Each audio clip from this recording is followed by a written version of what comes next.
이 돌스토옙스키가, 물론 돌스토옙스키 모르는 사람 없죠, 그죠? 괴테나 뭐 셰익스피어나 돌스토이프스키 뭐 다 들어봤고 국민학교 중학교 때 책을 읽은 사람도 있고, 그런데 이제 오늘 이 강의 앞서서 돌스토옙스키가 왜 이 강의의 첫째 시작을 내가 하게 됐는가? 그 다음에 요즘 유튜브를 보세요. 유튜브에 보면은 소위 인문학 강의라고 하는데 보면 대부분 문학 작품에서는 1위가 돌스토옙스키 작품이에요. 그 이유가 있습니다. 아마 그 이유를 제가 오늘도 설명을 하겠지만은, 내가 중고등학교 다닐 때는 돌스토옙스키가 너무 음침하고 침울하고 너무 무겁고 그렇다. 그래서 주로 톨스토이 작품을 많이 읽었어. 뭐 전쟁과 평화라든가 뭐 안나 카레니라든가 톨스토이 작품. 근데 지금은 정반대입니다. 톨스토예프스키를 더 많이 읽고 그 이유는 바로 뭐냐면 현대인에 맞다는 얘기야. 그러니까 김철주 대표의 사상과 맞다는 얘기가 본인의 사상을 이제 신학자가 아니기 때문에 본인이 스스로를 밝히지 못하지만 우리 현대인들이 가지고 있는 그 사고 방식이든가 이것이 벌써 160년 전에 벌써 돌스토예프스키는 가지고 있었던 사람이고 인생의 질곡과 죽음을 경험한 사람이니까 나는 그래서 이따 얘기하겠지만 내가 인생에 큰 아픔을 겪을 때라든가 정말 뭐라 그럴까 어떤 좌절에 빠졌다든가 저는 성격이 개방적이기 때문에 남한테는 얘기는 안 하고 혼자서 할 때 돌스토이가 큰 그게 됐어요. 왜냐면 예수님은 2000년 사람이고 무슨 우리 같은 세상살이를 한 게 아니고 30살, 30살은 세상살이를 했지만 30살에 대해서 나오는 얘기는 하나도 안 나오잖아 예수님은. 3년간의 어떤 그 공적 생활을 하는데 우리는 이제 이 세상을 살고 있단 말이에요. 이 세상을 살고 있으면서 그 어떤 그 행복과 좌절과 이게 있단 말이야. 그거를 먼저 겪었고, 지금까지 경험을 했으니까. 그러니까 그걸 하면서 내가 젊었을 때, 어렸을 때 톨스토이 작품 한번 읽고, 그 다음에 난 사실 뭐, 중고등학교, 대학 때 뭐 이렇게 뭐 유복한 생활은 뭐 금전적으로 뭐 쪼달렸다는 것이 아니고 상당히 유복한 생활이 아니고 상당히 불행한 삶을 살았었어요. 저도 삶을 살았어요. 그래서 이거를 돌스토예프 작품을 대학교 때 또 읽고 내가 돌스토예프 때 작품을 까라마조프 형제는 고등학교 때 너무 읽다가 힘들어서 그냥 죄아벌만 읽고 말아버렸고 가난한 연인이라든가 대학교 때 돌스토예프 작품을 읽기 시작했어요. 왜? 신학과 철학을 공부하는데 돌스토예프스키 얘기가 많이 나오는 거야. 돌스토예프스키 얘기가 아니 왜 신학하고 철학에 돌스토예프스키 나오지? 그게 바로 뭐냐면 톨스토이는 문학계에는 어마어마한 영향을 미쳤는데 신학하고 철학계에는 영향을 미친 게 미미해요. 근데 돌스토예프스키는 신학, 철학, 특히 심리학에 엄청난 영향을 끼친 거야. 그래서 제가 전공하는 신학과 철학과에서 그 김영석 교수 아시잖아 지금 백호사에 사신 김영석 교수도 톨스토예프스키 얘기를 하고 물론 그분은 톨스토이도 많이 얘기했지만 특히 신학과의 교수님들은 그냥 돌스토예프스키가 그냥 입이 터지라고 얘기를 하는 거야. 그래서 돌스토예프 작품을 내가 대학교 2학년 때 정석을 읽었어. 아씨 일주일 읽다가 덮었어. 아씨 이게 재미없. 그래도 읽어야 되니까 한번 쭉 읽었어. 1600페이지입니다. 1600페이지. 네, 원장은. 그걸 한번 읽으니까 좀 뿌듯하더라고. 근데 한번 읽어서 100% 이해됐던 건 아니야. 그러면서 내가 대학교 졸업할 때까지 3번을 읽었습니다. 가라마조 형제를. 그러고 나서, 그걸로 끝난 게 아니야. 그리고 40대 와서 한번 읽고, 내가 제일 어려울 때, 40대, 50대, 그때 100% 100%까지 아니 되겠지만, 대학교 때 읽었던 거, 내가 공부했던 거보다 내 인생에 가장 어려울 때 이 책을 읽으니까, 이야, 그때 지나갔던 글들이 그냥 깨달아지는 거야. 그래서 이번에 제가 참고로 말씀드리면, 도스토옙스키를 내가 쓴 게 1부, 2부, 3부, 4부까지 쳤습니다만, 지금 5부를 쓰고 있는데 5부는 바로 뭐냐? 여러분들을 위해서입니다. 무슨 말이냐? 1600페이지 되는 걸 읽으십시오. 그러면 솔직한 얘기로 김철주 대표부터 읽을 사람 별로 없을 거라고. 뭐 먹고 살기 바쁜데, 먹고 살기 바쁜데 교회라는 것도 힘든데 무슨 뭐 아무리 좋은 책 1600. 그래서 그리고 또 사람들이 또 읽는다 하더라도 내가 대학교 때 뭐 저 청년 때 읽었던 것처럼 대부분 그 글이 너무 심오하고 너무 깊게 들어가가지고 대충 이해하는 사람이 30%밖에 안 돼. 그래서 제가 그러면 좋다. 1600페이지에 되는 가장 심오한 문장 150개를 추려가지고 그거를 쉽게 제가 해설을 하고 있는데 그것이 거의 다 끝나가고 있어요. 이제 이거 끝나면 아마 그거 할 텐데 그거는 웬만한 사람 책 3번 읽은 것보다 김철주 대표가 요걸 딱 한 번 읽으면은 어디 가서 야 임마 책을 한 권 다 읽은 거 이상으로 해석이 되니까 할 수 있습니다. 그래서 요번에 우리 여러분들을 위해서 제가 일생 동안 제가 제 곁에 있었던 성경과 그 다음에 까라마조프 형제는 우리 집사람은 아마 뭐 귀가 닳도록 도스토옙스키 얘기를 많이 들었을 거야. 맨날 설교하면 조금 들었는데 제발 여보 도스토옙스키 얘기 좀 하지 말았는데 우리 집사람도 오늘 강의에서 새로운 것들이 많이 나올 거예요. 그래서 저는 그냥 무슨 맨날 갖다 놓고 뭐 몇 시간씩 와이프 놔두고 강의한 사람은 없잖아요. 툭툭 지나가면서 던지는 건데 그래서 이 도스토옙스키 150개가 그건 한 2주 정도 할라. 그거는 책 한 권을 여러분한테 선사할 거고 그거를 다 강의를 들으신 분에 한해서 제가 그 150개 문장과 해석한 것을 그분들한테만 드리겠습니다. 네. 왜? 잊어먹지 말라고. 그래서 어떤 그 외국의 그 신학자라든가 신부라든가 그 다음에 목사라든가 아니면 도덕교사라든가 특히 심리학자들은 아주 150개, 200개 문장을 딱 갖다 놓고 저같이 해석한 건 아니고 그냥 자기 좋아하는 걸 방에다 갖춰놓고 그거를 계속 보는 사람들이 있어요. 그만큼 인간 심리의 밑바닥을 깊이 들어간 거고 오죽했으면 그 심리학의 대가가 누굽니까? 우리가 아시는 누구죠? 우리 김철 대표 누구세요? 책은 안 읽어봤겠지만 누구예요? 심리학자 하면 누굽니까? 프로이드 아니에요? 프로이드? 칸트, 예? 예. 프로이드. 프로이드가 나 이전에 프로이드다 이렇게 얘기를 했어요. 프로이드가 세계 최고의 심리학자였던 칼 융과 프로이드가 심리학이 돼가지고 그 프로이드가 도스토옙스키를 책을 다 읽고 나서 무릎을 치면서 이야 내 이전에 프로이드가 있었네. 그 다음에 우리가 잘 아는 아인슈타인 아십니까? 아인슈타인 모르죠? 아니 아인슈타인 모르는 사람 없죠 참. 아인슈타인 대답 좀 해주세요. 네. 제가 이 노래가 없으니까. 자, 아인슈타인이 양자 물리학의 대가, 지금의 현재 그 21세기의 그 과학의 문을, 그 키를 연 사람이죠. 아인슈타인 과학자, 아인슈타인가 내가 이 세상에서 본 책 중에서 이 책을 능가한 책은 없다. 과학자 아인슈타인이 한 말입니다. 또한 하이데거, 사르트르, 까미 아시죠? 까미. 이런 소위 말하는 현대인들의 현대 실존주의 까미를 보면 우리가 나오죠. 우리가 중학교 때 책 많이 읽었잖아.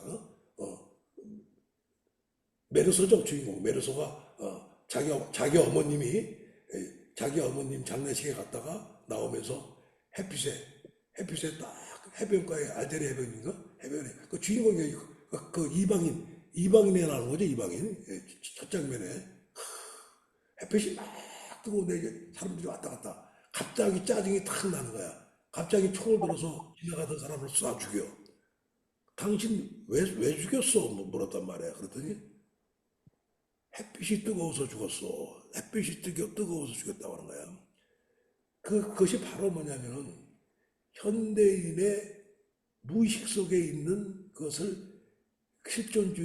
실존주의에서 까미가 아주 파헤쳤죠, 이방인에서. 자, 그 까미가 제일 존경했던 소설가가 그 소설가로서요, 바로 돌스토예프스키입니다. 네, 그래서 그러나 또 한 가지, 돌스토예프스키 작품을 하나도 안 읽은 사람이라도, 물론 이제 제압으로 읽었습니다만은 까라마조프 형제를 이제 아주 예를 들어서 1600페이지를 꼼꼼히 몇 달에 걸쳐서 읽은 사람은 이게 내 얘긴데, 이게 내 얘긴데 내가 문장 실력이 없어서 이걸 파헤치지 못해서 돌스토옙스키 선생님이 나를 대신해서 이걸 얘기하고 있구나 하는 그런 감동적인 것이 나와요. 그래서 특히 저는 그럽니다. 학문과 인생의 경험 중에서 뭐를 더 치자 하면은 저는 사실 인생의 경험을 더 쳐요. 물론 인생의 경험도 그냥 동물처럼 살다 간 사람들, 자기 생각 안 못한 사람은 모르겠지만은 이게 자기가 생각하면서 자기의 인생 철학을 가진 사람들은 인생 경험에서 묻어나오는 것이, 인생 경험 묻어나온 걸 책으로 쓴 게 바로 소설과 철학과 시예요. 딴 거 없어요. 그래서 이거를, 그래서 그 실존주의, 아시죠? 실존주의. 우리 김철주 대표는 실존주의를 그냥 뭐라고 생각하나? 그냥 아무렇게나 얘기해도 돼. 실존주의. 이야기 많이 들었잖아요. 우리 이제 실존주의 살고 있어, 지금. 실존주의. 혹시 아시는 분들 얘기하는데, 그냥, 그 상관없습니다. 꼭 학문적으로 얘기하는 데요. 실존주의. 우리가 지금 살고 있는 이 시대가, 우리 현대인이다, 현대인. 책을 하나도 안 읽었어도, 우리는 국민학교도 안 나왔어도, 지금 21세기에 살고 있는 우리의 뇌를 지배하고 있는 사고가, 예수님 시대에 살때 있었던 고대 시대고, 중세 시대에 루터라든가 캘빈이라든가 피터 대제가 살던 데가 중세 시대고, 근대 시대는 뭡니까? 나폴레옹이나 괴테나 돌스토옙스키나 이런 사람들이 살던 시대가 근대고, 우리 현대를 살고 있어. 그러면 그 사람들이 지배했던 사고방식과 우리들의 지배방식은 틀려요. 우리가 잘 몰라서 그렇지. 그럼 우리의 현대인들의 지배하는 사고방식은 뭐냐? 공부를 하나도 안 했어도 뭐냐? 그 세 사람들은 우리도 모르지만 딱 네 사람의 사상의 거의 90%가 지배를 하고 있습니다. 첫째 뭐냐? 첫째, 키에르케고르. 키에르케고르가 니체. 아시죠? 니체. 신은 죽었다고 하는 니체. 신이 없다는 얘기가 아니에요. 나중에 얘기죠. 니체. 그 다음에 지금 말은 프로이드. 그 다음에 칼 막스. 그 다음에 포이엘 바라. 모르는 사람도 있을 거예요. 포이엘 바라. 그 다음에 그걸 다, 이 네 사람을 지배하는 키에르케고, 돌스토옙스키입니다. 왜? 이 사람들의 사상이 다 엮어서 그것이 바로 이제 유식한 말로 포스트 모더니즘 시대에 우리가 살고 있다 얘기하고 있습니다. 그건 유식한 말이니까 이거 너무 어려운 거 없어요. 말만 유식하게 한 거지. 포스트 모더니즘이라는 것은 바로 뭐냐? 자, 실존주의와 그 다음에 니체의 인간 중심과 그 다음에 해체하는 거예요. 그러니까 지금까지 중세시대 때라든가 우리나라 유교시대 때는 우리는 유교, 불교가 지배했고, 그 다음 중세시대 그때까지는 기독교가 지배했고, 이슬람 지배했는데, 지금은 그게 아니야. 어떤 하나가 다 지배하는 게 아니고, 다 짬뽕이 돼 있어요. 그리고 그걸 해체주의라고 그래.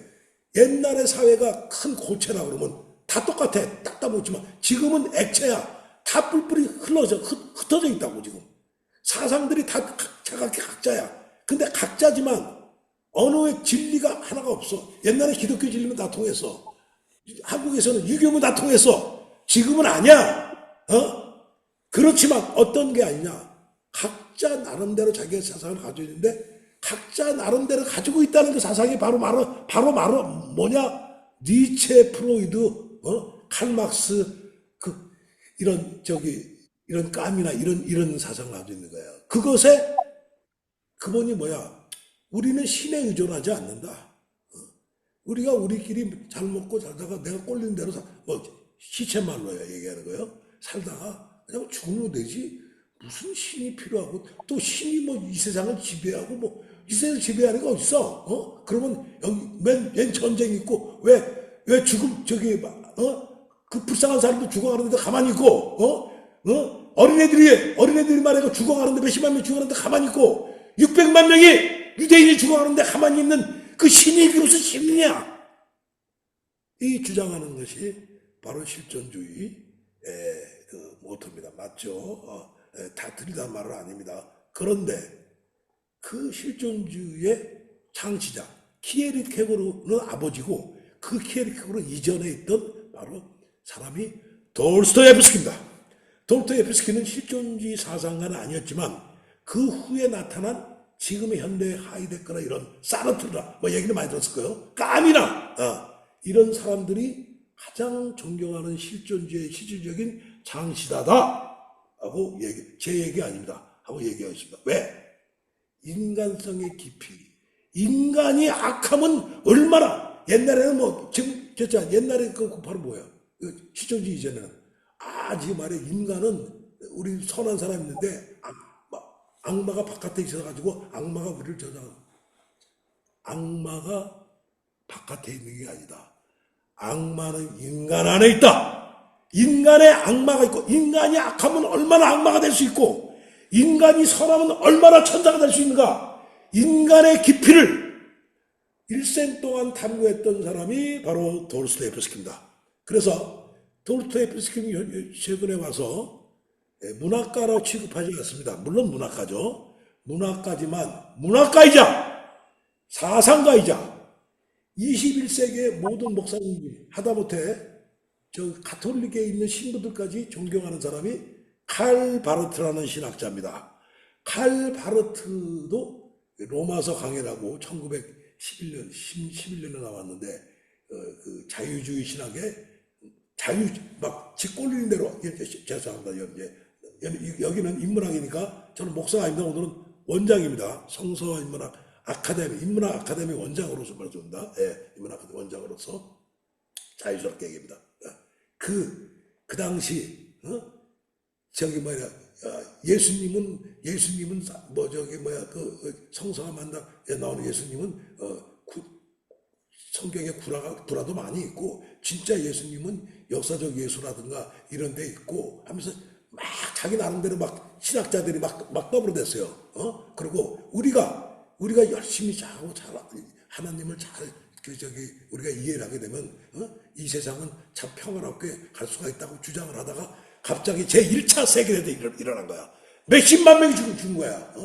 그런데 그래서 이 칼바르트라는 사람은 하나님은 하늘에 있고 인간은 땅에 있다는 그 유명한 칼바르트의 하나님 말씀의 신학이라고 1910년대 로마서 강해라는 책을 통해서 발표를 합니다. 일반 기독교인 일반 신도들은 잘 모르겠지만 신학생들 철학과 학생들은 대학교 1학년만 들어가도 이제 이 사람 책을 안 읽었어도 이 사람 일을 좀 알을 정도로 세계적인 21세기의 최고의 신학자. 그 신학자가 제일 존경한 사람이 바로 돌스토예프스키입니다. 돌스토예프스키를 읽고 바로 21세기의 최고의 책을 이끄는 신학에서 얘는 로마서 강해가 탄생을 한 겁니다. 그러니까 웃기는 얘기가 정작 돌스토예프스키는 죽을 때까지 한 번도 교회를 안 갔습니다. 한 번도 교회를 안 갔는데 28살에 그 사형당하기 3초 전에 바로 사형당하기 3초 전에 3분 동안의 시간을 줘요. 그 3분 동안에 그 인생의 마지막을 탁 회고하는 순간 권총이 뽑아지는 순간에 특사 명령이 내려서 이게 살아나죠. 근데 거기 죽음을 경험했죠. 그리고 시베리아 갈 때 그 어떤 그 시베리아 그 수용소 지키는 그런 간수들의 장교들 부인이 쓴 책 신약 성경 하나를 봤습니다. 처음이죠, 이 사람은. 그때 뭐 가난한 연인이라는 책을 써가지고 아주 저도 가난한 연인을 읽었습니다만 가장 재미있게 쉽게 읽을 수 있는 책입니다. 첫 작품이에요. 거기서 도스토옙스키가 러시아에서 아주 자기 이름을 날리는 순간에 소위 말하는 진보주의, 지금으로 치면 뭐 이제 그 뭐 박정희에 뭐 반대하는 뭐 옛날에 그런 지식인들 거기에 연루돼가지고 사형원도 받고 극적으로 풀어나서 시베리아 수용소 생활을 4년인가 합니다. 5년 하죠. 거기서 신약 성경을 접하면서 이 사람이 깜짝 놀라는 거예요. 기독교야. 그래서 도스토옙스키는 죽을 때까지 그러니까 종교적인 것을 아주 싫어했습니다. 저는 제가 이제 이번에 그저께 설교한 걸 보시면 알다시피 제가 뭐였습니까? 참신앙이란 무엇인가를 했고 오늘도 마찬가지지만 가장 제 흐르는 것은 바로 뭐냐면 지금 기독교라든가 교회라든가 아니면 우리 교인들이 잘못된 것은 딱 한 가지의 연유이 돼요. 뭐냐? 하나님을 믿고 예수님을 믿는 게 아니라 종교적인 예식과 종교적인 데다 집착을 하는 거야. 그건 아니에요. 예수님이 제일 싫어한 게 바로 그거였어요. 종교적인 의식과 종교적인 걸 한 바리새파를 맹렬하게 비난을 했잖아요. 그런데 거꾸로 예를 들어서 자, 너희들은 먹고 마실 걸 걱정하지 마라. 먼저 그의 하나님의 나라와 그의 의를 구하라 그랬더니 제가 또 설교도 여기도 할 겁니다. 뭐라고 얘기해? 그거 제일 중요하거든요. 그 말씀을 모르는 사람 없어요. 교회를 한 1년 다닌 사람들은. 자, 너의 먹고 마시고 쌀 거를 먼저 걱정하지 말아라. 먼저 하나님의 나라와 그의 의를 구하라. 이거는 뭐 유명한 말인데 그 유명한 말을 가장 유명하게 오해를 해. 예수님의 말씀이 그게 아닌데 그 앞뒤 맥락을 보면은 그만큼 우리나라에 아니죠 우리 기독교의 진리가 많이 오염되어 있습니다. 이거는 내 얘기를 하는 게 아니라 이제 제가 좀 조만간에 얘기하겠지만 성경에 근거를 대고 유명한 신학자라든가 위대하신 그 2000년 동안의 사람들이 얘기를 할 거예요. 제가 얼마나 우리 기독교의 진리가 오염이 되어 있는가 말이야. 오죽 했으면 조나단 에드워드가 그렇게 믿는 그런 것들은 지옥을 하는 고속도로다. 안 믿는 사람보다 더 빨리 지옥에 간다 그렇게 얘기를 하고 있어요. 이거 굉장히 무서운 얘기예요. 270 제가 저번 주에 말씀을 드렸죠. 홍영표 목사 한 말이 아니에요. 270년 전에 전 세계 모든 사람들이 존경하는 조나단 에드워드 목사가 한 말입니다. 그걸 왜냐? 종교적인 의식이야. 너의 의를 하나님의 나라와 너의 의를 구하라 그랬더니 매일 교회 열심히 성수 지키고 그 다음에 11조 내고 그 다음에 새벽 기도하고 그 다음에 교회 가서 봉사하고 그 다음에 매일 기도하고 이게 하나님의 하나님의 나라와 너의 의를 구하라 이런 식으로 얘기를 하고 있는 거야. 그거는 기독교 진리가 아니에요. 예수님 말한 건 뭐냐? 교회 가서 열심히 교회 다니지 말라는 얘기 아닙니다. 제가 교회를 열심히 다녀도 교회를 해도 그 본문을 알고 가라는 얘기야. 뭐냐? 그것이 1순위가 아니고 하나님이 교회에서 성경에서 말씀하신 그 다음에 뭐죠? 예언자를 통해서 말씀하신 예수님이 진짜 산상수훈이라든가 팔복신화라든가 주기도문에서 말씀하신 이 말씀을 정확히 그게 하나님 그걸 알고 우리가 살아가면서 우리 이 세상에서 하나님 나라를 세우라는 얘기예요. 저 멀리 죽어서 하나님 나라에 하나님 나라 너는 아까 그랬잖아요. 하나님 나라를 구하고, 하나님 나라를 구해요. 그러니까 그걸 구하라 그랬더니 뭐냐? 죽고 난 다음에 천국을 구하고 앉아있는 거야. 그거 아니에요. 성경에서 66 얘기하는 것은 우리가 살아있을 때 하나님 나라를 예수님 하나님 말씀대로 구현하다가 죽은 사람만이 천국에 갈 수 있는 거예요. 주여 주여 나를 천국에 보내주소서 하고 아무것도 안 하고 기도한 사람들은 예수님이 뭐라고 그러니까 주여 주여 말로만 부르짖으면 나는 천국에 되게 아닐지어다. 예수님이 얘기하고 있어요. 그렇잖아요? 그거 성경에 나와 있잖아. 근데 거꾸로 하고 있어, 거꾸로. 그 다음에 그의 의를 구하라 했더니 하나님의 의를 구하라는 것이 하나님 맨날 하나님의 의를 저한테 주소서. 하나님의 의는 내가 이 세상에 살면서 내가 매일매일 생활하는 데 있어서 그게 과연 내가 사람 속이고 말이야 그저 돈만을 위해서 그렇게 하는 것이 그게 하나님의 의인가? 그거를 매일매일 생활하면서 그 하나님의 의를 세상에서 실현하는 얘기지. 교회에서 하나님의 의를 생각하고 저 위에 그게 아니란 얘기예요. 이것이 삐뚤어져 있어요. 이거 교회의 잘못이 큰 것도 맞습니다. 맞는데 우리가 죽기 전에 제대로 성경에서 말씀하신 성경에 보면 성경 기절을 볼 때는 그 앞뒤를 문맥을 같이 봐야 됩니다. 그래서 지금 제가 이 말씀 드리려고 한 게 아니라 그 도스토옙스키가 바로 우리 아까 말한 똑같아요. 그 실존주의의 그 창시자로서 그 프로이드라든가 니체나 그 소위 기독교를 믿지 않았던 예수를 믿지 않았던 게 아니라 그 당시에 믿었던 기독교, 그 당시 근대 시대에 성당에서 부르짖었던 그런 예수는 안 믿었다는 얘기예요. 그 사람들은 그런 예수가 아닌 진정한 예수님이 말씀하신 신약성경에서 말씀하신 그 예수님 말씀. 도스토옙스키는 성경에서 어디에 제일 먼저 꽂혔느냐? 참, 그것도 또 이렇게 났습니다. 예수님이 공생에 시작하기 전에 3년 동안 광야에서 그 수도 생활을 하죠. 그죠? 그때 그 마귀가 나타납니다. 현대 신학자들에게서 그 마귀가 뭐 바깥이 아니라 예수님 마음속에 있는 마귀다라고 얘기하는 사람도 있어요. 하여튼 어떻든 간에 마귀는 맞아요. 마귀가 뭐냐면 네가 네가 하나님의 아들이면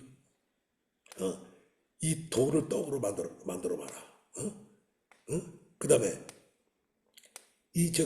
네가 그만큼 기적을 행하면은 절벽 위에서 떨어져 말아 말이야. 그리고 네가 이 모든 걸 다 할 수 있게 내 이렇게 해줄 테니까 너 나한테 절하라. 소위 말하는 인간이 가장 약한 이 빵과 권력과 명예, 그 다음에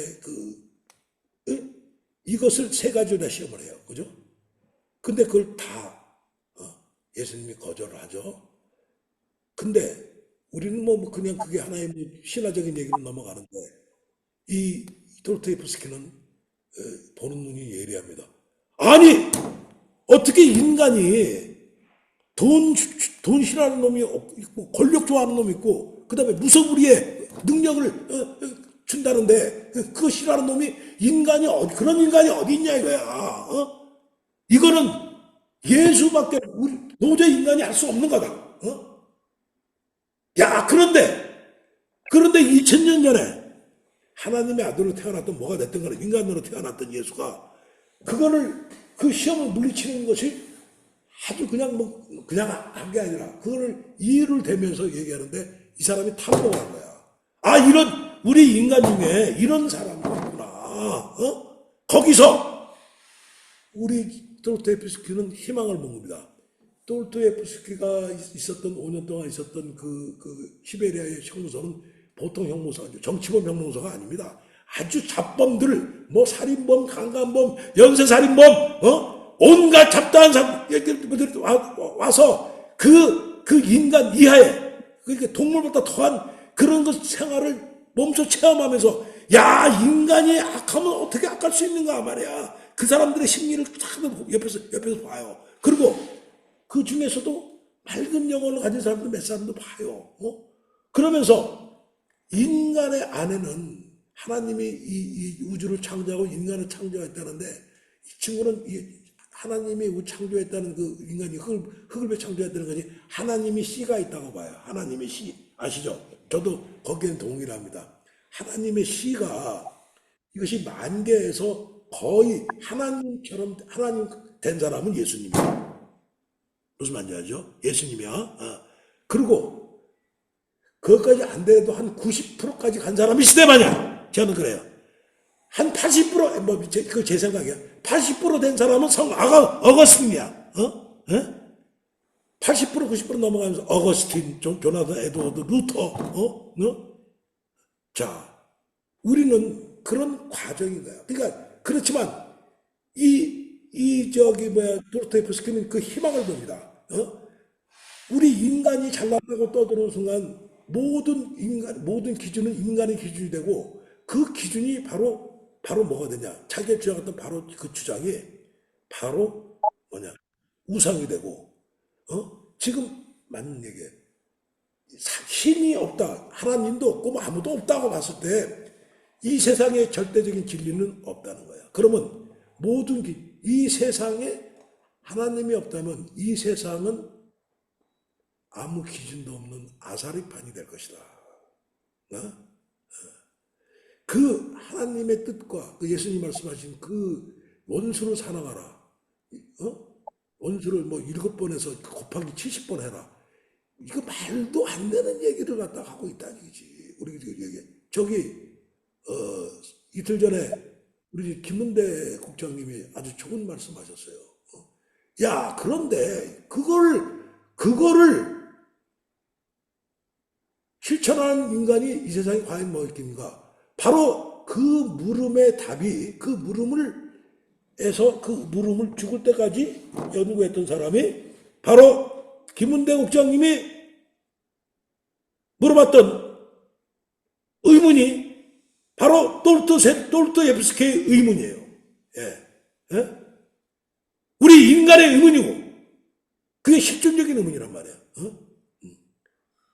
뭐 교회를 열심히 하고 성경을 무슨 신학 박사 되면 다 알게 웃기는 소리 하지 마세요. 웃기는 소리 아닙니다.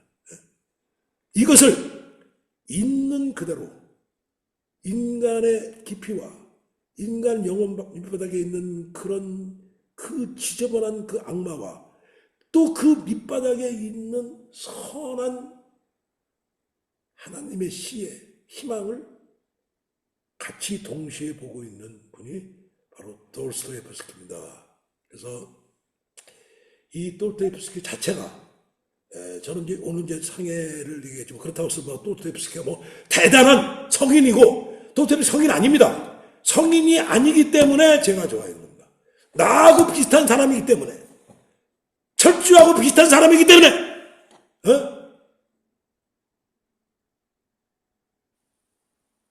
그렇지만 그 마지막 희망은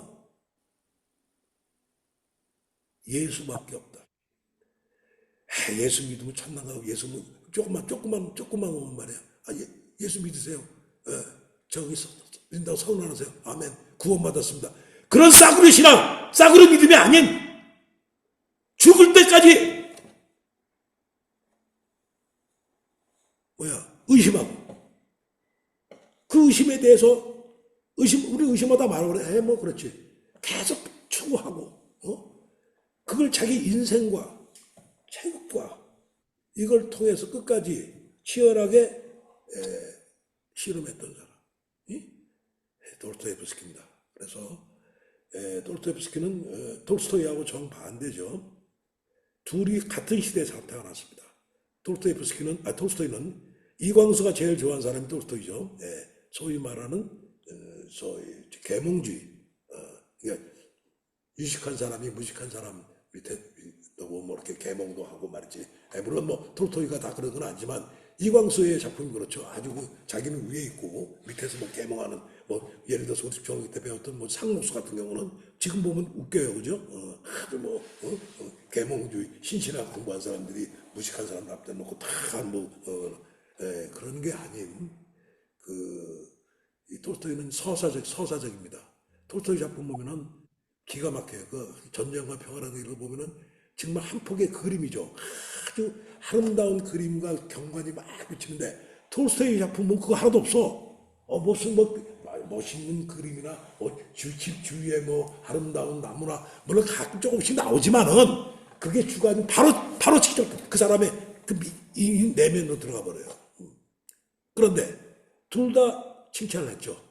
톨스토이는 칭찬의 강도는 톨스토이가 더 셌죠. 도스토옙스키 보고 야 내가 이제까지 접해본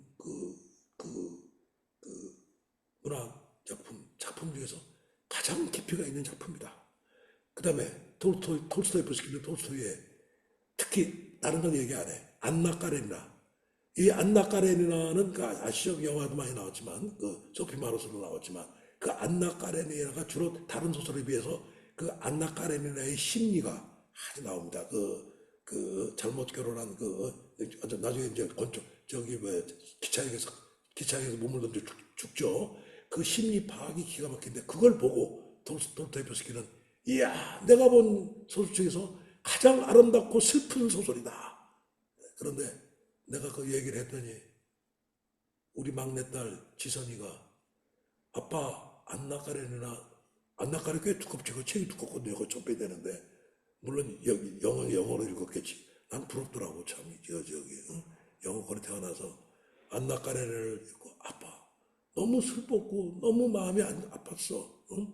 그 얘기를 하더라고요. 그래서 인간의 그 심성에 있는 귀족에 있는 여자지만 그 표현을 잘한 거야. 왜냐면 절대 도스토옙스키는 귀족을 주인공으로 쓴 거는 거의 없습니다. 물론 제가 나중에도 얘기하겠지만은 도스토옙스키 작품 중에서 인간이 선하면 얼마나 선할 수 있는가의 대표적인 작품이 바로 백치라는 소설입니다. 백치 있어요. 거기서 이디오트 백치 무의시킨 백작이 주인공으로 나오는데 가장 선한 것이 가만히 책을 읽다 보면 거의 예수하고 비슷한 그런 예수는 아닙니다만 예수와 비슷한 심성이 나와요. 자기는 예수를 모델로 쓴 건 아니에요. 도스토옙스키는. 그런데 인간의 심성이 가장 아름답고 선한 것을 무의시킨 백작을 통해서 백치를 통해 나타나고 있어요. 거꾸로 야 인간이 악하면 얼마나 악할 수 있는가. 그거를 또 악령이라는 책이 있어요. 제가 좋아하는 책인데 그건 주로 좀 정치 소설이라고 그러는데 제가 옛날에 정치의 뜻이 많이 있어가지고 정치가들 악령 많이 읽어요. 그 악령에 나오는 스타브로긴 백작이 자기가 직접 사람을 안 죽여. 뒤에서 조정을 하는 거야. 응? 조정을 하면서 그 다음에 아주 선한 사람을 그냥 정말